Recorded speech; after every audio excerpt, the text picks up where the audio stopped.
마태복음 28장 16절부터 20절까지 함께 한 목소리 읽겠습니다. 52쪽입니다. 네, 같이 봉독합니다. 11 제자가 갈릴리에 가서 예수께서 지시하신 산에 이르러 예수를 배웠고 경배하나 아직도 의심하는 사람들이 있더라. 예수께서 나와 말씀하여 이르시되 하늘과 땅의 모든 권세를 내게 주셨으니 그러므로 너희는 가서 모든 족속으로 제자를 삼아 아버지와 아들과 성령의 이름으로 세례를 베풀고 내가 너희에게 분부한 모든 것을 가르쳐 지키게 하라. 볼지어다 내가 세상 끝날까지 너희와 항상 함께 있으리라 하시니라. 아멘. 무슨 말씀인지 우리가 너무나 잘 아는 말씀입니다. 세계 비전이라고도 하기도 하고 우리 지상 사명이라고도 합니다. 그런데 이 말씀은 다 아는데 이 말씀대로 순종하기가 얼마나 어려운지. 어젯밤에 잠을 잘 못 잤습니다.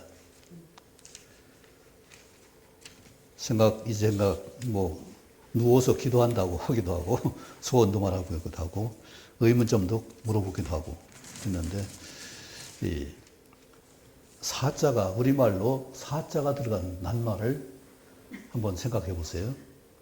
제일 먼저 뭐가 생각나요? 사람 또 사랑 또 사색 그건 한자 말이고요. 한글로만 우리말로만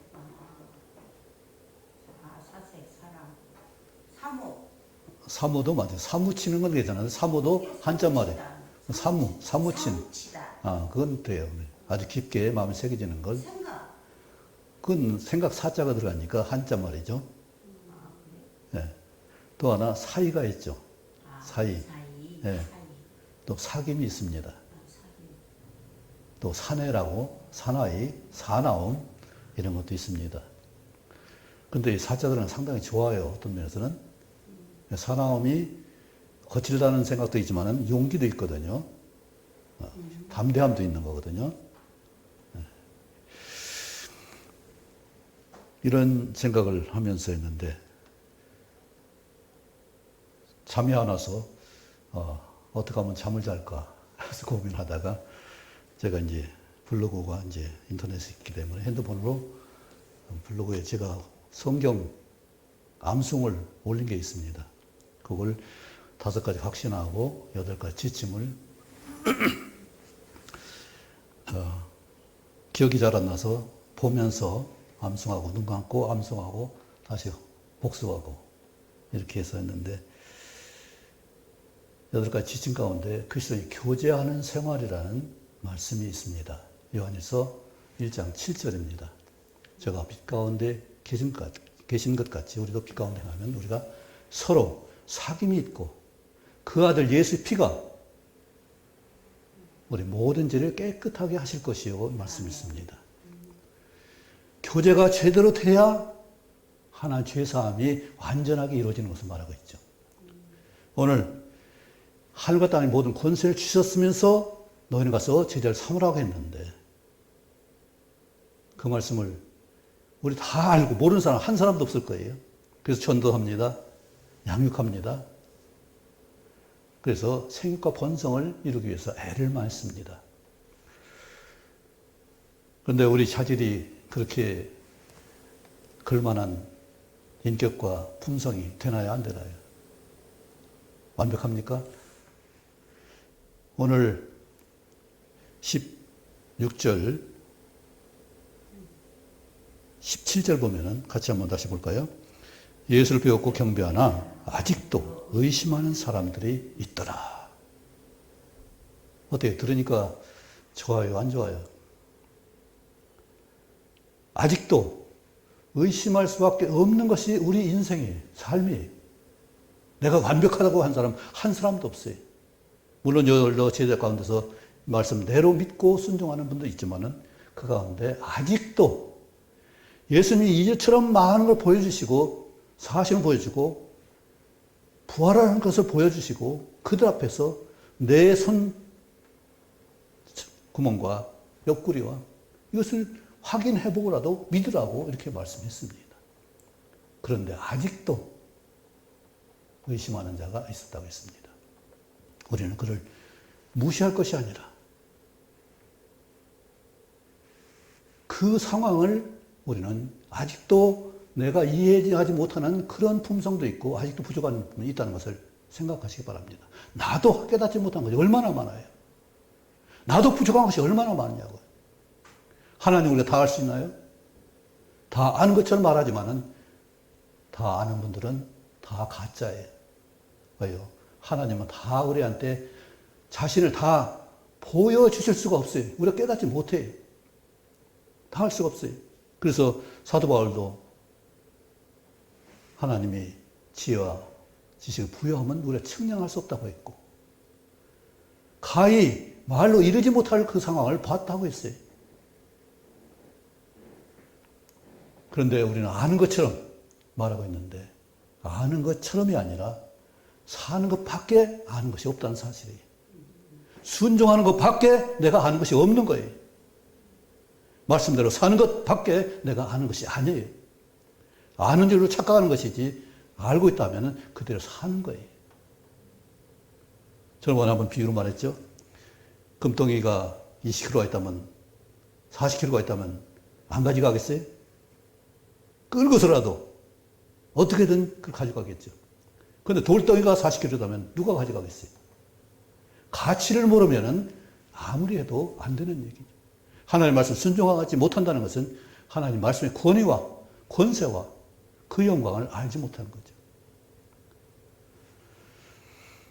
하나님 오늘 귀한 말씀을 주셨는데 이렇게 왜 이런 말씀을 의심하는 자를 미리 말씀했을 거예요. 우리도 똑같이 의심하는 자도 있을 수가 있고 그들을 용납해야 될 우리 자신들이라는 사실이에요. 너는 그것도 아직도 모르냐? 아직도 못하나? 그것이 아니라 아직 무엇이 필요한가? 내가 어떻게 도와줄까? 어떻게 하면 내가 하나님의 그 은혜를 영화로움을 입을 수 있을까? 내 자녀라면 그렇게 하지 않겠어요? 오늘 가정의 달입니다. 그런데 가정의 달에 놀랍게도 무시당하는 가족들이 너무나 많다는 사실이에요. 어느 가정에 아주 그 신분도 좋고 그런데 이 둘째 딸을 아주 무시하고 업신여기고 가정부처럼 일꾼처럼 부려먹는 집안이 있었습니다. 언니도 무시하고 엄마도 무시하고 그런데 청원이 왔어요. 대개 따님을 우리에게 주십시오. 그런데 언니가 그 청원자의 가문을 보고 노했어요. 그런데 아버지가 둘째 딸을 그에게 보냈습니다. 가정에 너무나 무시만 당하고 일을 온 혼자 담당하고 식사고 뭐고 일처리 다 혼자 했는데 언니를 제치고 이 작은 딸이 너무나 보잘것없다고 생각해서 그 집에 보냈습니다. 그런데 놀랍게도 그 가정이 그 아이를 가족으로 여겨주면서 시어머니도 보살펴주고 동생들도 시동생들도 그를 귀하게 여겨서 이 아이가 정말 자기 재능을 발휘하는 그 역사가 일어납니다.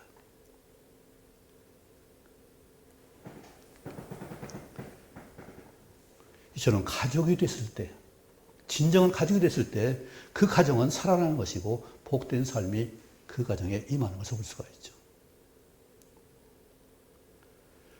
오늘 우리 주님이 권세 주시고 명하신 제자를 삼으라는 말씀은 우리가 어떻게 그것을 받아들일 수 있을까요? 많은 사람을 전도해서 많은 사람을 모아서 교제하고 가르치고 양육하면 되겠습니까? 그 양육이란 진정 가치는 어디에 있습니까?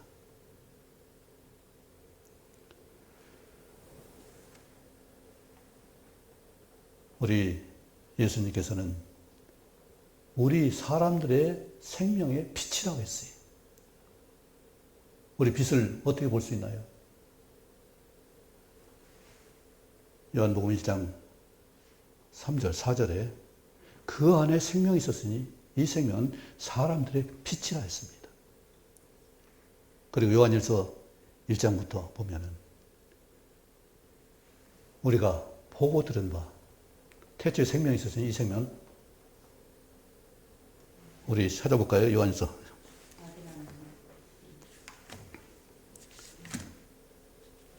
요한일서 1장 1절부터 보겠습니다.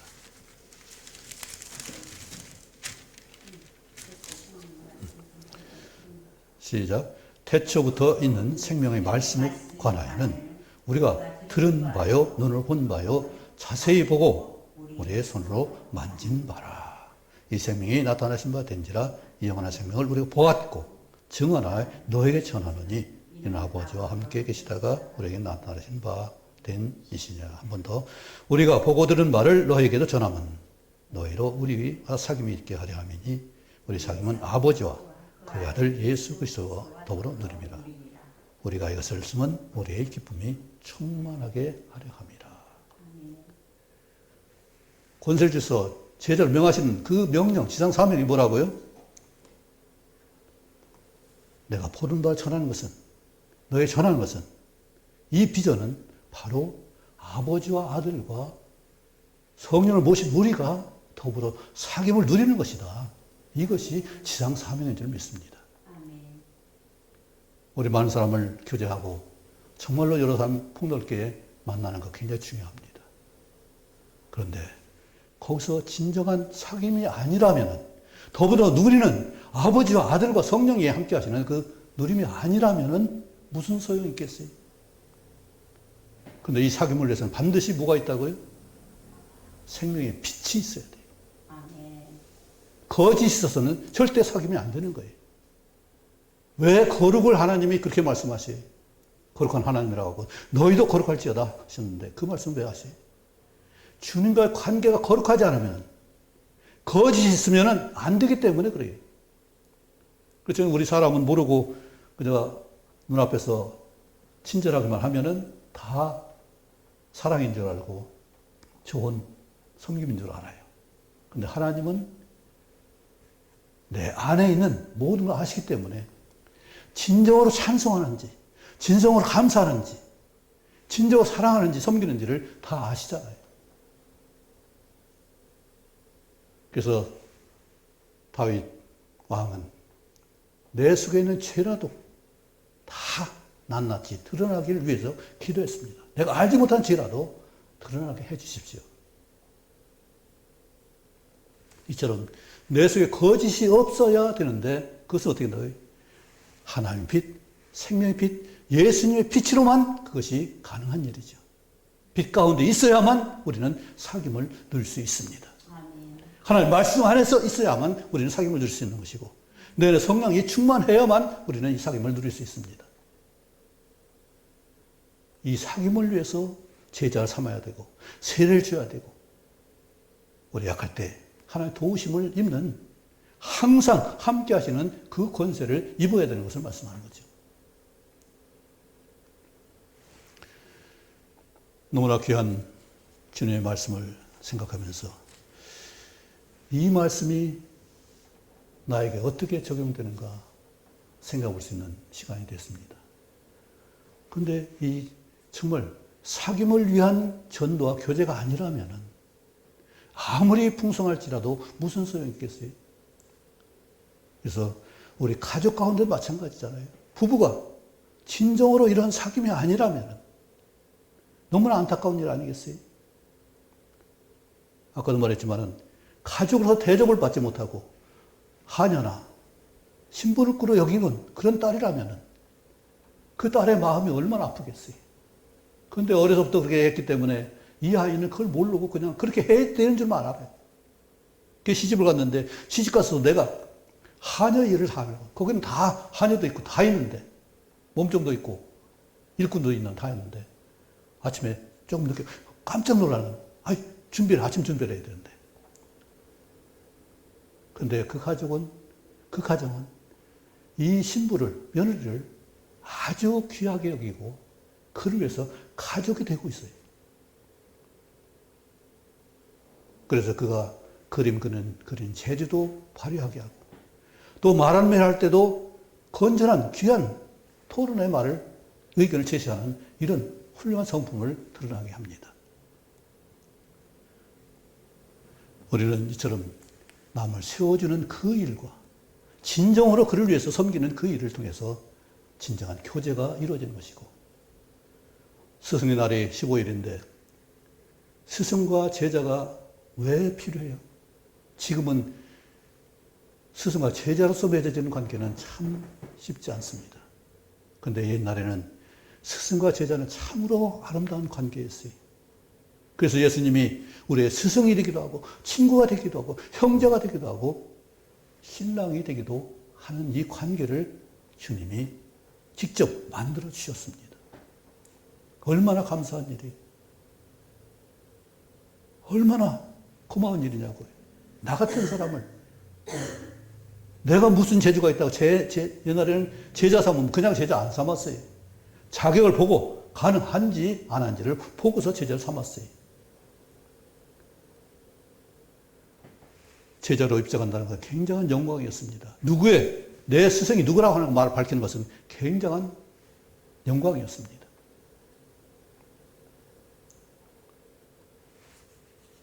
제가 서예를 배울 때 그냥 그 사당동에 있는 서예학원에 가서 한 달인가 2달을 배웠습니다. 그런데 나를 돕는 분이 이왕이면 좀 유명한 분한테 배우라. 인지도 있는 분한테 배우라. 제가 살고 있는 방배동에 조금 굉장히 좀 국제연수대적 그런지 훌륭한 분인데 그분에게 참 하고 사사를 받았습니다. 참 도우심 많고 제가 은혜를 많이 입었습니다. 나이가 들어서 은퇴했어도 찾아뵙고 감사를 하는 참으로 저를 좋아하는 그런 분을 만나서 너무 감사했습니다. 그 자식들과의 관계가 안 돼가지고 돌아가셨을 때 못 가봤는데 정말 그 좋은 굉장히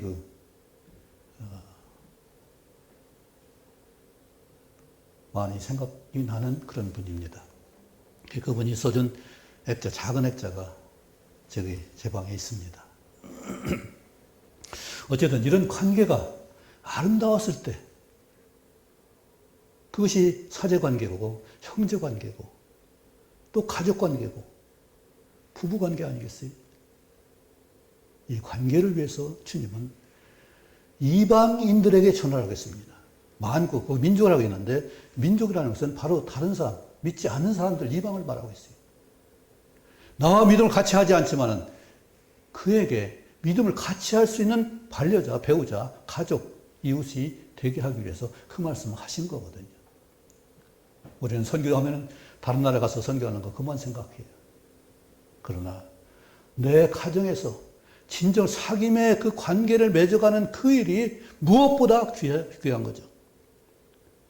우리 어떤 유명한 분의 이름 없지만은 유명한 예가 있습니다. 청혼의 꿈을 꾸고서 나는 세계를 변화시키겠다. 엄청난 꿈을 가지고 했습니다. 그럼 변하나요? 아니, 그러면 너무 크게 잡았나? 그러면 우리나라만이라도 내가 변화시키겠다. 그런데 우리나라가 그렇게 꿈쩍하지 않는 거예요. 그러면 내 동네에서만이라도 좀 잘해보자. 역시 안 돼. 그러면 내 집안만이라도 내가 좀 해보자. 했는데 역시나 안 되는 거예요. 나이는 먹었습니다.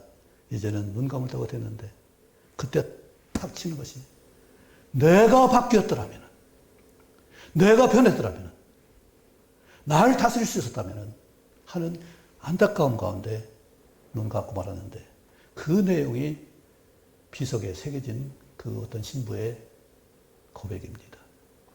내가 변하는 것이, 내가 진정으로 빛 가운데 거짓이 없이 정직하게 사귐의 그 누림을 했더라면 가정도, 그 동네도, 나라도 변할 수 있는 거 아니겠어요? 제가 여러 번 말했죠. 선하고 아름다운 것. 근데 선하고 아름다운 것이 뭐예요? 하나님의 원칙 안에서, 말씀 안에서, 성령 안에서 진정한 사귐을 이뤘을 때만이 그것이 선하고 아름다운 거예요. 하나님 관계, 하나님 맡기신 일을 성실히 감당하고 그걸 가서 기뻐하면서 하나님 감사하는 그것이 바로 선하고 아름다운 것이죠. 하늘과 땅의 모든 권세를 우리에게 주시고 또 그 권세를 가지고 주님이 늘 함께 하시는 그 역사를 가지고 우리가 살 수 있는 것도 얼마나 큰 은혜예요. 그런데 그걸 위해서는 아버지와 아들과 성령의 이름으로 세례를 주라고 말씀했습니다. 왜? 왜 아버지 이름 말하고 예수 그리스도를 말하고 아들을 말하고 성령님을 말했을 거예요? 우리는 세 분 하나님을, 삼위 하나님을 정말로 온전히 하나 된 연합으로 봅니다. 그렇죠? 한자에 늘 말했지만 집합, 삼합지란 삼각형의 글자가 있는데 너무나 귀한 거예요. 그것이 있는 글자는 다 좋아요. 이처럼 하나님 함께하는 것을 정말 기뻐하시고 사귐을 아주 복되게 귀하게 여기셔요. 그래서 요한일서 1장 3절에 우리 사귐은 아버지와 아들과 더불어 누림이라 말씀했습니다. 그리고 7절에서 이 사귐이 있어야 어떻게 된다고요?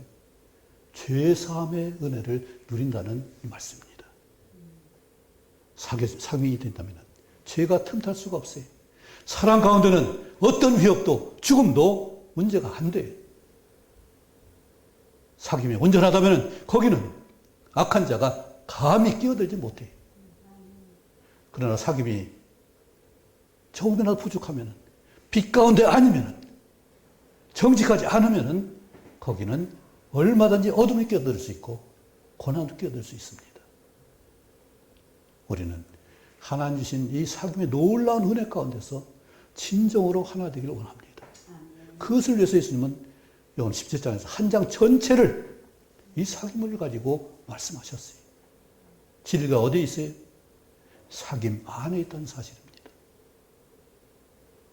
그래서 이 아버지와 아들과 성령 이름을 세워주는 것은 우리가 다 하나됨을 위해서 말씀하신 거고, 하나 되신 하나님의 이름으로 우리도 똑같이 하나됨을 위해서 세례를 주라는 얘기예요. 각 개인의 뜻이 아니라, 누구 잘난 사람이 아니라 모든 사람 똑같게 예수 그리스도의 지체가 되는 이 역사를 위해서 사귐의 은혜를 주셨습니다. 세상은 얼마나 불공평해요. 얼마나 차별이 심해요. 그런데 누구나 똑같이 아버지와 아들과 성령 이름으로 똑같이 그 안에서 죽고 똑같이 그 안에서 사는 역사를 하나님은 말씀하십니다. 우린 차별이 없습니다. 누구나 다 똑같은 지체입니다.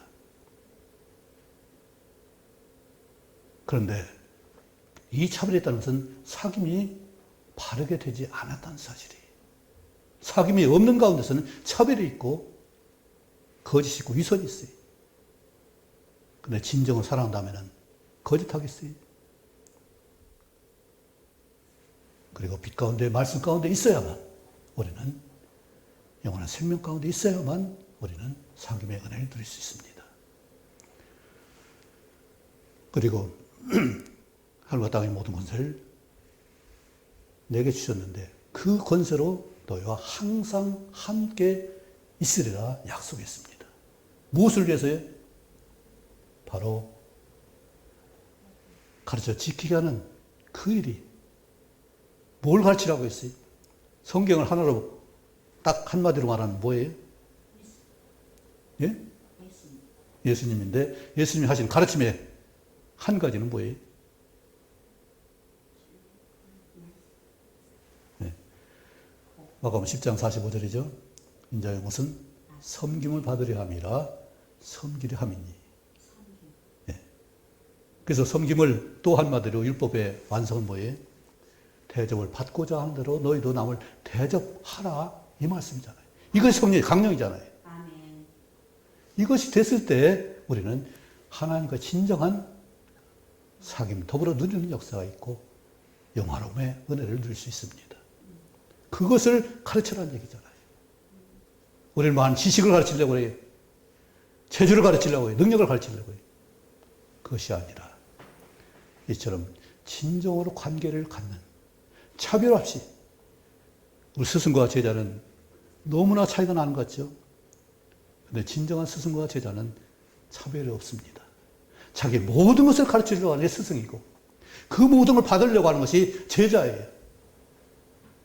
지금은 내가 배우고 싶은 건 배우고 갖고 싶은 건 갖고 모든 것이 아니라 분별 가지고 준 것을 자기 좋은 대로만 선택을 합니다. 선택적인 배움이에요. 그러나 과거에는 선택적이 아니라 스승이 모든 것을 배우자 했어요.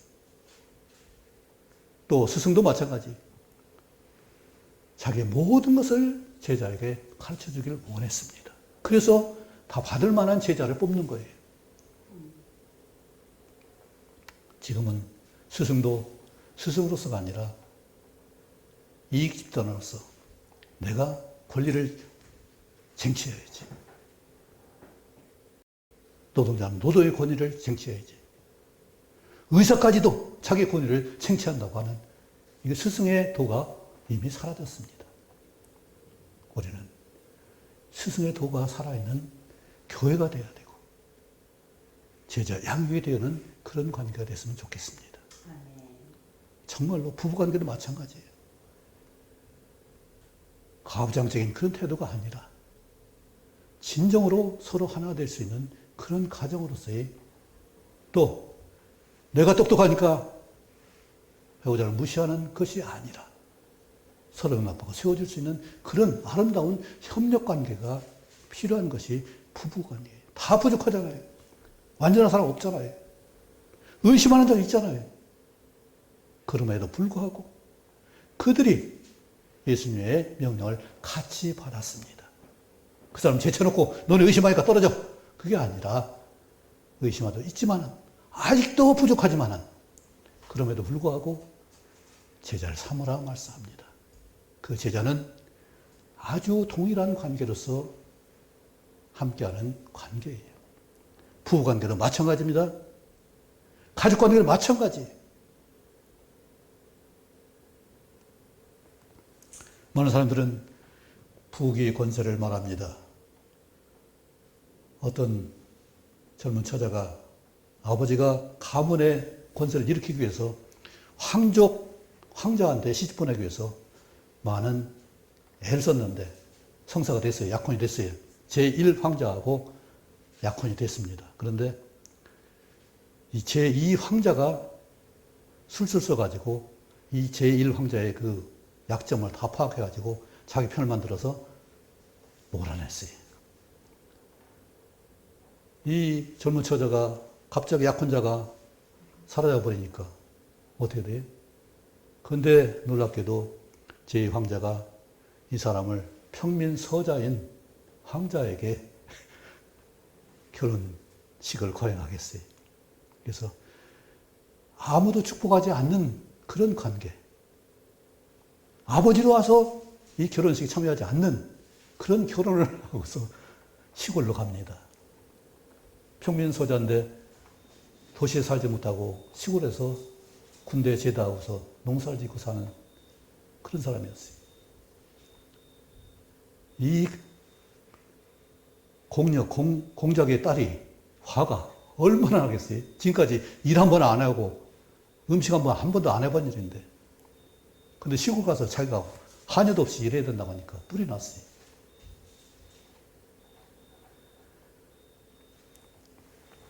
그리고 승질을 하니까 내가 반쪽짜리 남편을 맞았다고.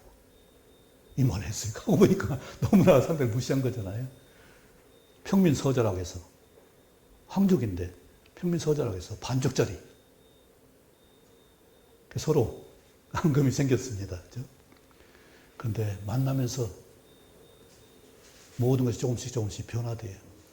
남편이 음식을 합니다. 아내가 같이 살면서도 한박 쓰지 않지만 음식을 또 맛있게 먹어요. 또 일하러 가면 쫓아갑니다. 데리고 가요. 어디 도망갈까봐. 한번 도망갔다가 잡혀왔거든요. 신부가 도망가다가 길을 몰라가지고 헤매서 잡혀왔어요. 근데 나중에는 이제 도망갈까봐 데리고 다니는데 가만히 보니까 그 재미가 있어요. 보는 게. 신기해요. 꽃도 있고 작물에 자라는 것도 보고 열매도 있고 점점 더 관심을 오히려 적극적이게 돼요. 그래서 좋은 관계를 이뤄가고 주위에서 또 힘써서 정말 부부로서 맺어가는 일을 하고 있다는 것을 봅니다. 우리가 잘 모르지만은 내가 생각하고 있는 다가 아니라는 사실이죠.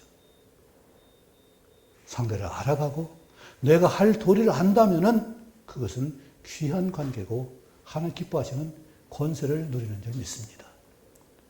우리는 비교의식 때문에 참 괴로워해요. 저렇게 훌륭한 사람을 내가 만났으면, 저렇게 좋은 사람을 만났으면 그런 안타까움, 아쉬움이 있을 거예요. 그런데 그보다 더 중요한 것은 내가 그렇게 아름다운 사람이 되고 내가 그렇게 좋은 사람이 되고 내가 그렇게 능력 있는 사람이 된다면 무엇이 문제겠어요? 어머니는 약하지만 그런데 자녀를 위해서는 못할 일이 없을 만큼 그렇게 다재다능하게 일하는 것을 볼 수가 있잖아요. 저 어머니를 생각하면 아내는 늘 너무 많이 들어서 저는 담대하게 말할 수 있는 것이 잠언 31장에 있는 분이 그 현숙한 여인이 저희 어머니라고 생각합니다. 거기에 있는 일 모든 걸 다 했어요. 잠언 31장에 나오는 그 여인이 한 일을 다 했어요.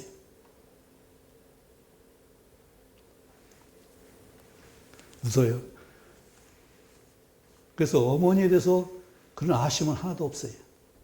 근데 다정다감한 그것은 부족한지 모르지만 그래도 저를 보고 많이 웃으시고 기뻐했어요.